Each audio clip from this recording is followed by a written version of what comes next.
good evening, good evening to another experience of the African Speaks. What's going on here? Technical wrap ups here. We are here again to continue our experience of the coming of the Mbutu generation here in 2026. This has been our focus on making sure that there is a generation on this planet that understands our complete connection to all things within the Most High, the ancestors, the universe, the cosmos, the earth, the animals, and each other, connected to all things. We started off with the first quarter focusing on the awakening of the African mind, giving awareness, clarity, and then also resetting the narrative. Resetting the narrative is how we ended. And we spent those 3 months for you to get a good and great idea of where we are as a people and where we come from as a people. And so those who didn't get a chance to see the or interact with the workbook that we had. And so it built around the awareness of waking up from an inherited programming. We said that we were African hardware with European software. And then the clarity, learning identity, what it means to be an African colonized mind with also an African sovereign mindset, that lifestyle.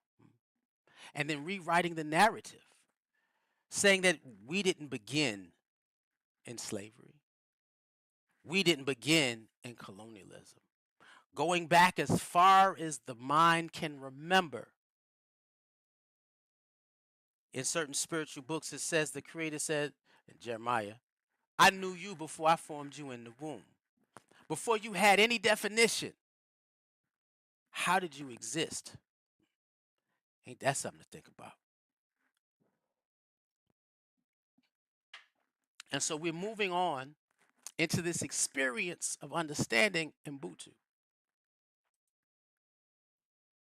to where in the next 3 months, we are going to be dealing with healing and reclamation, emotional maturity, pattern recognition, and reclaiming and restoring who we are.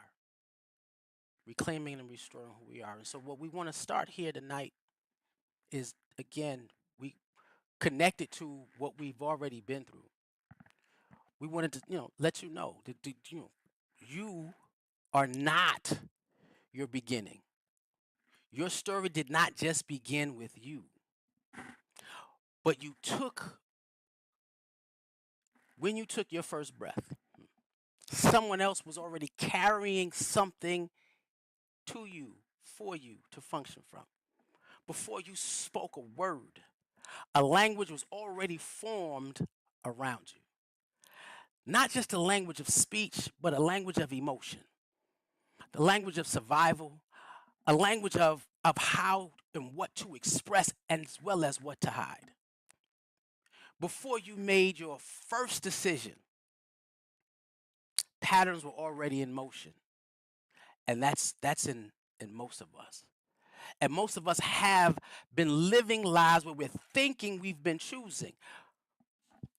We've been living lives where we think that this is what our reality is. But the real thing, real talk, we just been repeating tones that we heard when we were children, repeating reactions that we never questioned, even repeating fears that were never explained, repeating silence that we never broke. And we call it personality. We call it, this is just who I am. We call it culture. We call it family. And tonight we're going to slow it down. Because what if what you were calling yourself was actually your inheritance? What if your anger didn't begin in you? What if your fear was learned before you had language to name it? What if your relationships was not about who you met, but more about what you carried into that meeting?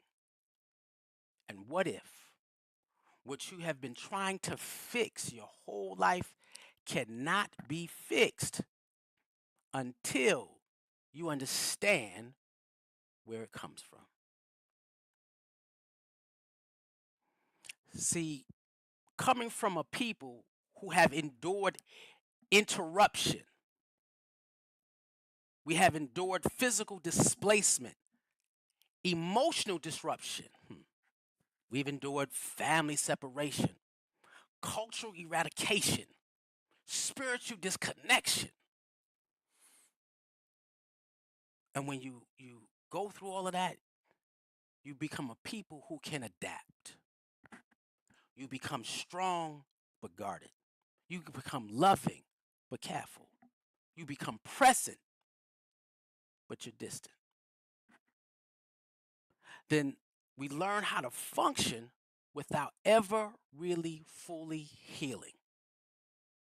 And those adaptations, those survival strategies, those emotional adjustments, they just don't disappear. They get pressed down quietly, entombed. They turn into behavior and exceptions, turns into silence, inactivity.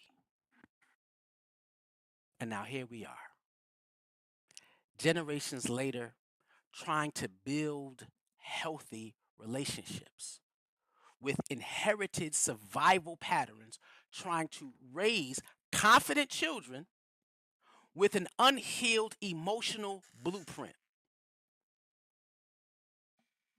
trying to walk in purpose while carrying pain that we never chose. So tonight, we are not here to blame our parents.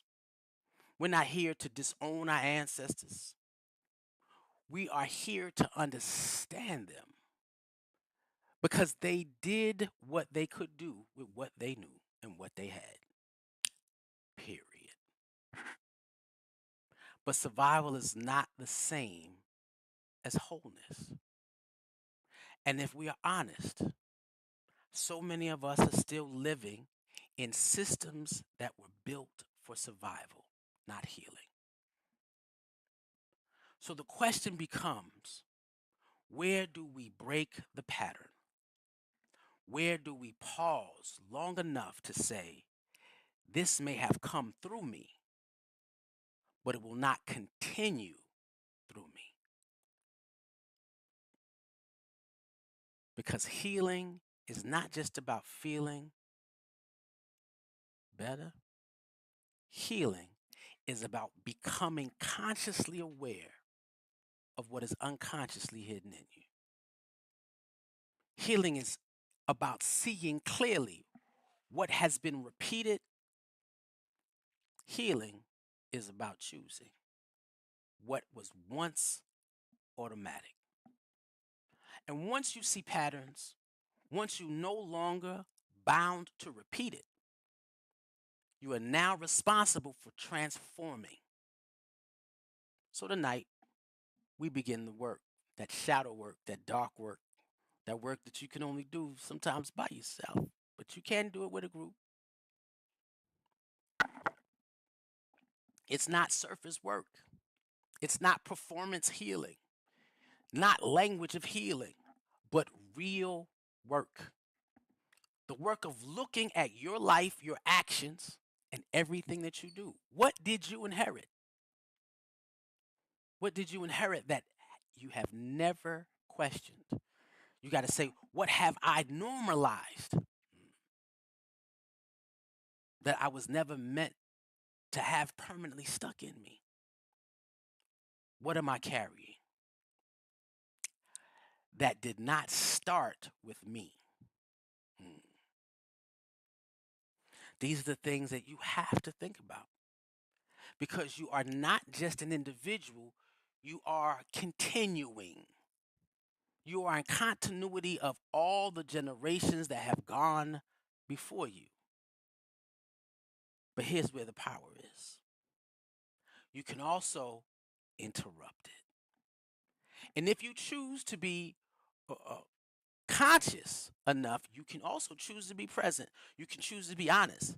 You can choose to become the moment where the pattern ends. You can choose that. And something new begins. This is where we are. And with that, we start with ancestral healing, patterns across consciousness. Ain't that something? Now, for those who are, wait, something just happened to my camera.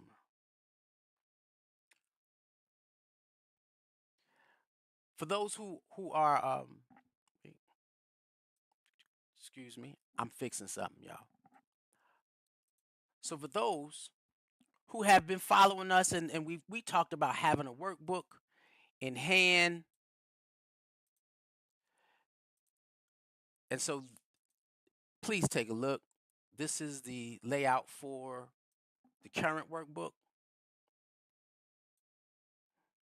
And the core teaching here, again, ancestral healing is the practice of recognizing what traveled through your bloodline, wounds, strengths, vows, fears, and choosing to transform the pattern without rejecting the people.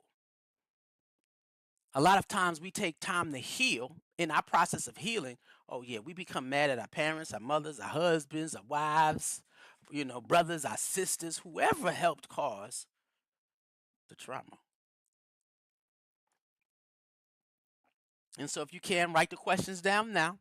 What patterns repeat in my family, in my relationship, in my behaviors with money, and how I handle my anger, and how I become silent in my addictions and my avoidance? What patterns do I see that I picked up? When I look at myself, I can see other people in my family or who have raised me. Do this. What gifts repeat in my family? Resilience, spirituality, artistry, leadership, protection. What gifts are there? What patterns am I called to end? And then, what patterns am I called to continue, to enhance, to develop, to grow?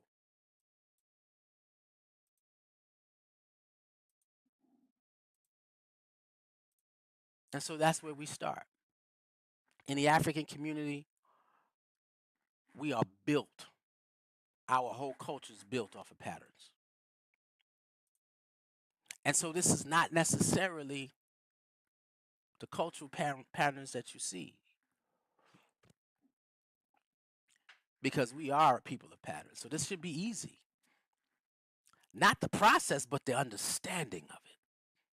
The understanding that we give patterns through our bloodline,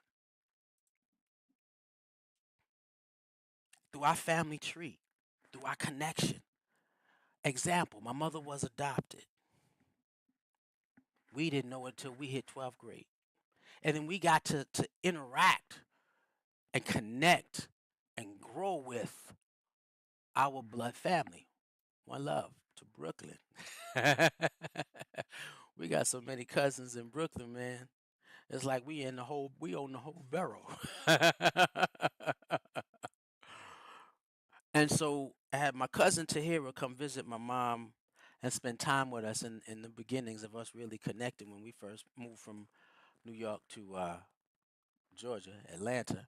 And she got to spend some time around my mother.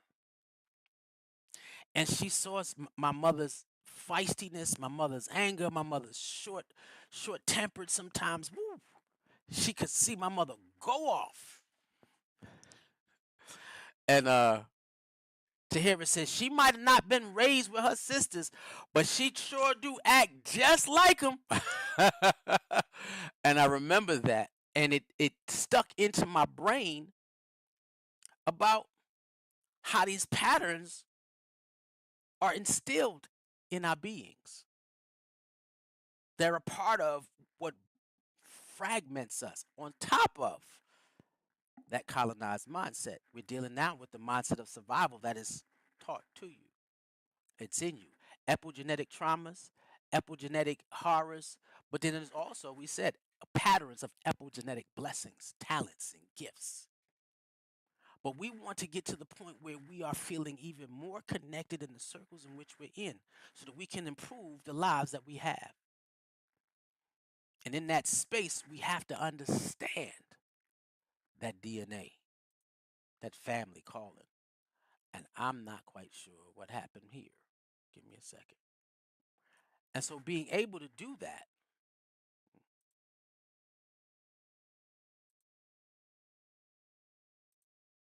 we have to take a look at when these things strike out. When do these patterns come alive? When do these patterns take effect? How do we notice these patterns? And if you've watched, and this is why I went back over it, if you've watched the first half, some of this is repeating because you can find the patterns through your language, the patterns of your bloodline, the patterns of your family, with how you talk. And some people talk about my language. I said, well, you know what? That's all I heard. When you get me upset, you're not getting me. You getting my mama. You getting Lottie. my auntie grandma Lottie Green. My sternness, you getting Hortense, my grandmama. And whoever raised them and whatever they went through is what you get. And so you have to take a look at that. There are other areas of your life that show what patterns you that you have inherited, which is the pattern of how you express yourself emotionally. You had to see somebody express themselves like this, and you thought that this was the pattern to do, or the way you responded to your parents got the results that you wanted, so you continued that particular pattern, your emotional behavior. Then you have the pattern of survival, the things that you saw. It's real talk, and I was a victim of this. I will put my head down and work, work, work, work, work, work, work. Because the pattern of survival for a black man is if you don't sit down and you don't grind, but then you also need to know how to feel. And so that was my pattern. My love was how much I slaved for you. My love was how hard I worked for you. It had nothing to do with me emotionally. I don't need to hug. I didn't grow up hugging my mother. That's my survival thing. It kept me strong and tight. But that's the pattern of a broken black man. And then that issue of misdiagnosing what your belief, your identity is. The prison of your belief identity. Meaning when you meet somebody, you interact with somebody, if somebody says, yo, this is what it is, this is who I am, you take it or leave it. If anybody says that you got to take it or leave it, leave it. That means there's no growth there. There's no development there. There's no enhancement. Ain't nobody necessarily trying to change you, but everybody's trying to elevate. It is what it is. Time to go. Real talk. And so understanding our experience, and again, this is not about you blaming your mother, your father, your uncles, or anybody, because we all were functioning from slave mentality, a conditioned self, deep seat of self-hate. We still are, and colonialism. And our families were nothing more than a means of auto transmission service. You had to get it. There was no way you was gonna miss it, unless you were one of those where I say God bless a child. And when I was growing up, there was a stage play called God Bless a Child. And I said it was a song. And it took me years when they say God bless a child who has his own, and I was like, his own what? His own relationship with the Most High, his own relationship with the ancestors, his own relationship with divine sovereignty, the kingdom within, where he didn't need the brokenness from the family to have an experience of the Creator. And we said your identity, you get your identity before you learn your language, your culture, everything. Is there. You are at your highest form before you are conditioned into society. It's there. So what creates that experience? Family and the social environment in which you're in. They said we can sit down and we don't have to we ain't got to beat all of them in slavery. We just got to make the mother understand who and what she needs to do to make her children survive this journey. And whatever the plantation taught your mama became your inheritance. Mm. Whatever the plantation at the modern day plantation taught your parents is your inheritance. Became what you became. And sometimes we get in a battle with our parents and we say, oh, you don't know what you're talking about. The world is different. The way they condition your mind may be different, but it's still the same colonized world that we are supposed to be working against. And so you say to yourself, when do I start cashing in on my inheritance? Now, you know, if it's got anything to do with money, you don't get your inheritance. Sometimes it's an age limit. You turn 16, bar mitzvahs for some, you 18, inheritance where you got a trust fund waiting for you, and inheritance when your parents pass away, they leave you money. But this inheritance that we talking about that you got to fight, this inheritance start when you first experience your first level of trauma. I know for me, it started when I was 7. The first one that I knew about. And I could have called the first level of trauma. Now, I'm not going to say when mom was adopted because I didn't feel trauma. I don't know if I was affected by that. Yeah, I was. Unknowingly, I was. But there's still a blessing there.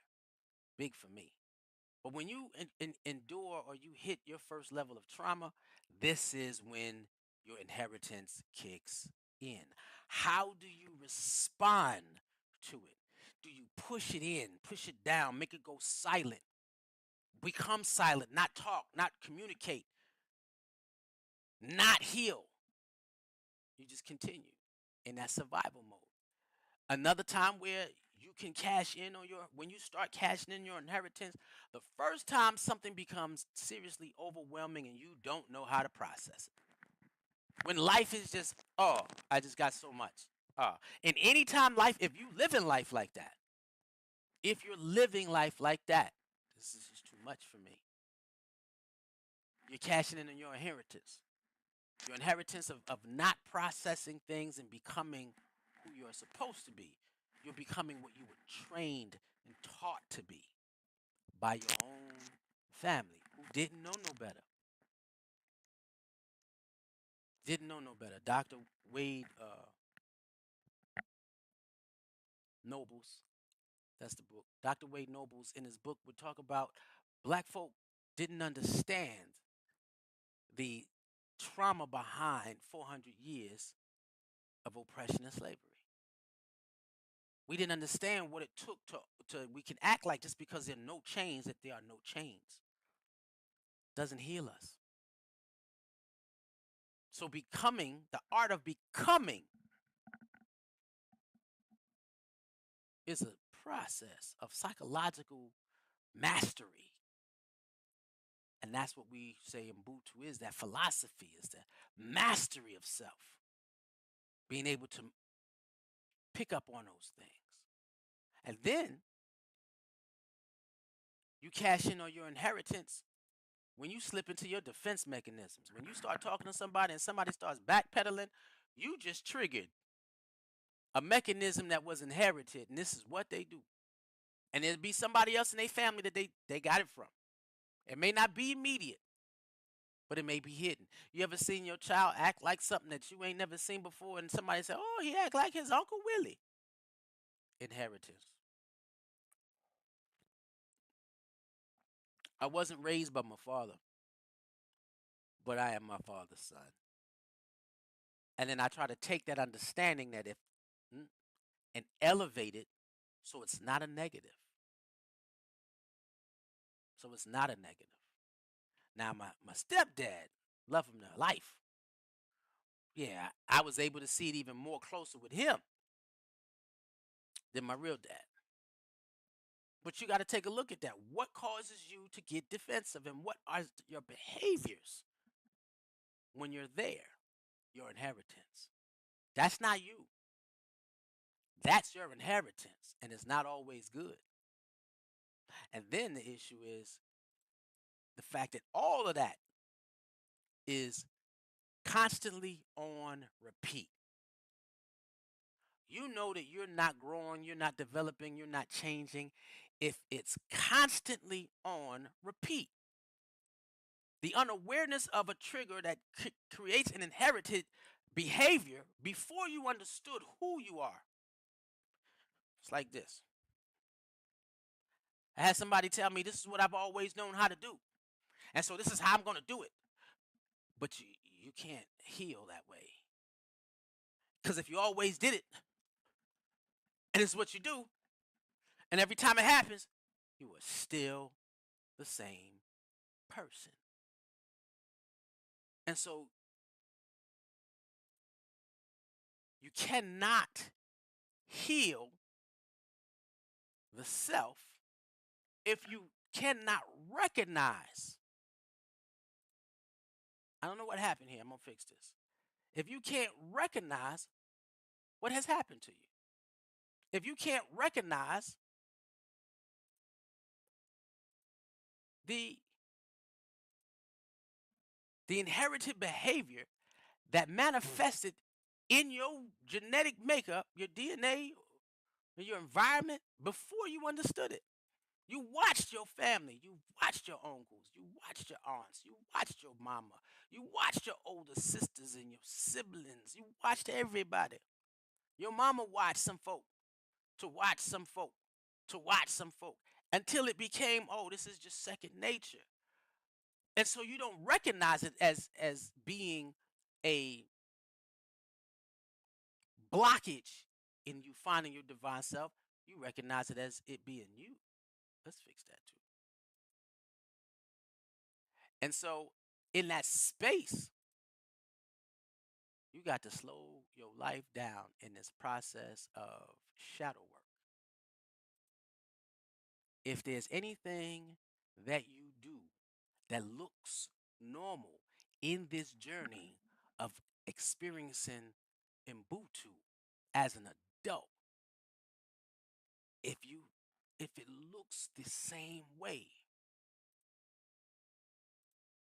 you can't heal from it. Again, you cannot heal the self if you cannot recognize the things that are inherited to you and your behavior. And so you have to begin to look at you, look at where it came from, who it came from, how long it's been around, when does it trigger. You have to do that without judgment. Without judgment to who you got it from, and then without judgment to yourself. You can't blame yourself for accepting the behavior that you did not know was a part of the process of conditioning us. You can't blame you. Now, I can say that, but I can tell you that's not easy. This part is not easy. Because when I was able to see the behaviors that help destroy relationships according to who I knew I was called, I looked at myself and said, how could you? And didn't understand it. How could you? How dare you? And from that point on, when I realized, and my first moment of being able, I judged me harshly. I sat down and said, I got to put the work in to understand what happened, understand why I lost it. The most precious thing and that I could even think of, which is my own sanity and the sanity of others around me. I could not judge myself. I felt horrible. And then I can sit down and say, sitting in my third eye view, where I'm not looking at my behavior as who I am, I'm looking at my behavior. This is what I did. This is not who I am. And then pulling back into a space where I seek to observe myself from within myself, not externals. So when you do meditation and you're going inside yourself and you close your eyes and then you see somebody observing within you, that's the divine you observing you. You are not your actions. You're not your emotions. You're not your behavior. It's what you're choosing. The higher you sits and observes and learns. They say God won't give you anything that you cannot carry. What happens if you don't know what you're carrying? And so you got stress in you and you responding to it wrong. So then you got to pull back and figure out, wait, who am I in this space? And how can I move so that I can get the best out of me in this space without falling into those inherited behaviors that do not serve my greater good? Sometimes when you go through things and you can't see it from that third eye view, yeah, and it's because then you can't recognize inherited behavior, realizing that you are your own problem. You're responding it the way your grandmama did, the way your great grandmama did, the way your uncle did, because you can't recognize what you're doing. But the minute you can sit in that observer's seat, and a lot of times I sit down and I remove myself, the way I can reset, and sometimes people break your calm, they break your focus, whether they know it or not, and whether they attend to it or not, they pry into that moment where you're trying to step in to activating what is divine in you. Boom, they break in. And then I get frustrated. And so what I do is I personally sit outside myself as the observer and observe my own behavior. Forget theirs. My own behavior. And when you can do that and you observing your own behavior, you get to the point where this is a turning point. This is a point of growth. When you sit down and you're not judging what people did, you're not judging what people said, you're not judging how they treat you, you're judging your own response. I need to let that sit. You're judging your response to it. People say, you know what, I can do better by myself, and you leave, but you didn't change, you didn't grow. Why? Because you're judging that person, not yourself and how you respond to it. Marriages get broken up so fast is because you're looking at the other, not looking at yourself. Not saying that the person ain't didn't need help, but when you're in that moment, somebody has to elevate. Not just accept the person, but say, hey, these behaviors are not great. And how do we go about taking a look at this and realizing that these are unhealthy developments that can't help us elevate? That's the point. And then when you look at what did you bring to the table? That begins to become a turning point. And I know when I was going through my counseling and I would ask, hey, how am I going to know when I'm making that shift? She said, it's going to be easy. So how? Because you'll know. Cardinal Love Bayou, I love you deeply. I wouldn't be here like this if it was not for your teachings and your guidance. She allowed me to guide myself down the right roads. And in that space, when you hit those turning points and you understand your own triggers, yourself, not understanding who you with, understanding who you are, life, how it happens to you. I get stressed out. Why? I get frustrated. Why? I get mad. Why? When you start doing that and asking yourself why and understanding that I'm looking, I'm in the observer mode, looking into me, about me, and finding out where it comes from. You cannot heal if you do not know where the behavior begins. And that doesn't mean you point blame. That means, okay, I can make it stop here. That's when you start rewriting your own story, rewriting your own script. You start changing and developing and growing from a whole nother position. Rewriting it all. And that means and in that rewrite, there's always edits. There's always changes. And so what people see may not be, you can't always show somebody all the same growth at once, but you can fix it all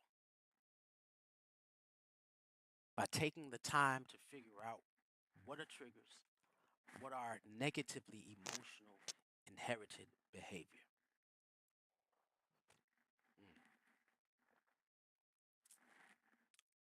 And becoming aware of it all and charting that way out of it. The key point is you have to understand who you are did not start with you. And I need y'all to take this time to visualize this. You can stand in the space. Behind you are your parents.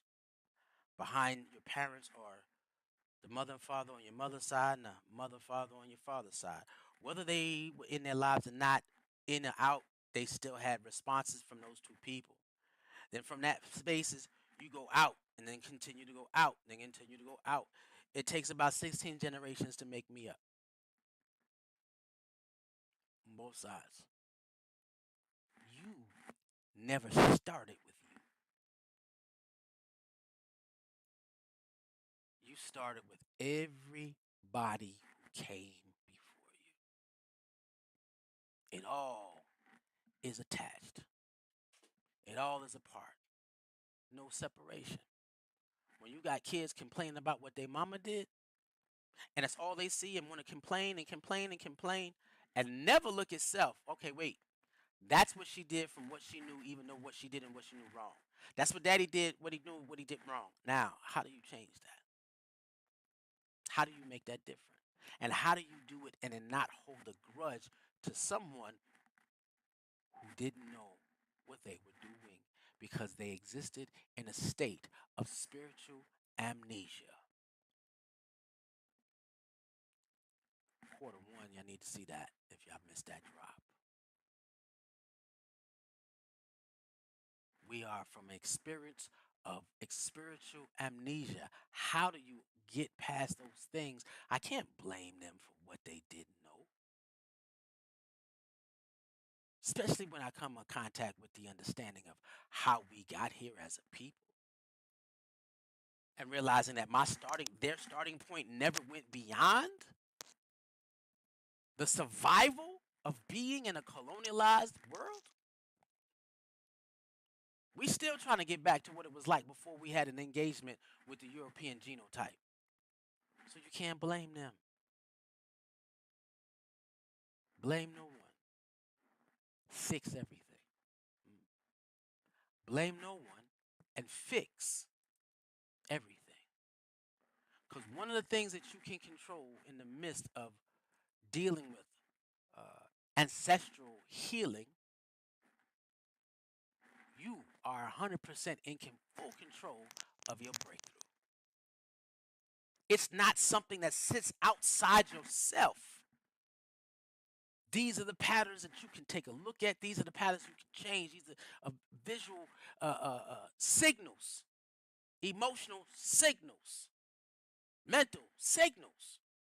That the minute that you pick them up, blue, you remember your response because you wrote it down, blue. Switch gears. Boom. And I remember in my counseling, thank you again, Cardinal Olabayo. She said, "You're doing great, brother." So how so? She said, "Because you're making hard decisions in situations that you didn't do well in previously. And you're moving fast." And it was because what she said, "You are truly remorseful of who you became. Not just of what I did, but who I became with what I did." And I'm fighting. Man, what y'all see here is a manifestation of breakthroughs. And there are multiple levels to this breakthrough thing, man. We just getting started. I'm just getting started. There are multiple levels. I always tell the kids, wait, y'all think y'all saw something in IJ now. Yeah, man, I'm just getting started. These breakthroughs are coming in a space where I'm going to be exiting the earth in power, not brokenness. And when you find that and you in that shift and you in that switch, one of the things that you have to do and one of the things you have to say is, I know what came to me, but I can stop what goes through me. You can make a decision at this point because you have to ask yourself the question, what I inherited in unhealthy behavior, who am I going to pass it to? You can stop it where you are. You can make sure that what is in you does not go to the generation of children that are under you or the generation of children that may come across your path. We got parents out there who are teaching their children how not to develop into their most powerful selves. You're going to wait till they become adults before they have to find this path. So what do? I lay down the stepping stones for somebody to find me in the future. So you can stop what happened in the past to guarantee that it does not go into the tomorrow. You are absolutely, wholeheartedly, when you're doing your work, that shadow work, that hidden work, the inside work, you're rewriting the future. You're editing it. You're making changes. You're going to make sure that there's something that happens that is more powerful than me. Whatever happened to me will never make it through me to be the experience of another generation. And what's that phrase? When you know better, you do better. And sometimes it's not as easy as said as done, but that's it right there. And so I know what hindered me. I know what stops me. When kids are watching, they're learning by association. This is what mama did, this is what daddy did, this is what uncle did, this is what big brother did. So I guess I'll do it too. I'll do the same thing. And so I said that and said, as much energy that I was given out in my lifetime to lead somebody incorrectly because of what I inherited that was negative, man, I'm going to change the narrative. And that's where the Akiba at. Things that came to me are no longer going through me. And we have to get to a point where we end that inheritance, that ancestral inheritance of negative behavior based off of survival. We got to end it. We got to make sure we give them the things that we have never been given. And you can't feel some kind of way. Some people get jealous when, you watch another generation be better than you. That's what it's supposed to be. Duh. And we do have generations. We have elders who won't open the door for the next generation because I'm still trying to be great too. There's nothing wrong with you being great. There's something wrong with you being a gatekeeper. But we have to open up that floodgates if we are going to change lives across the diaspora. That's real. And so in that space, if you're ready to put that work in, I hope you wrote the questions down for the workbook, and you're going and you're going to start analyzing who you are and who you are not and who you should be to get the job done. We sit down and tell you, come on, join the mission, join the conversation, bring a child. We got some things coming up in this next 3 months, this season, where we are going to change awareness into power. But we want to make sure before we transition into those power practices, we heal. Because you can't heal without it. You can't experience true divine power without it. And so again, for those who didn't see it, I posted again. Ask yourself, what patterns repeat in my family? What patterns repeat in my relationships? What patterns repeat in how I spend money or interact with money? What patterns repeat when I'm angry? What patterns repeat when I silence? I go silent. I don't talk. I pull back. What patterns repeat in the things that I'm addicted to? What patterns repeat when I choose avoidance? I choose to avoid certain things. What are they? What gifts repeat in my family? What is inside me that I know I can tap into off of the negative patterns? What are is there resilience there? Is what spirituality? What's in there? What level of leadership? They said my divination. I said I was told I come from a patriotic family. This is why I do not know how to play a second seat to any man. I look at every man in his eye. I'm as equal to anybody. Now I'm not as good. I'm not. And only time I get bent is when I'm not as good as at him being him. Oh, I'm not as good as her being her. But I'm the best me at being me. What patterns am I called to end? And what patterns am I called to elevate? This is the processes for the next 3 months. Don't happen overnight because you might find more than one as they come. Take your time and just watch yourself. And in that space, if you could do that, you will see the African in you rise. And with that being said, one love.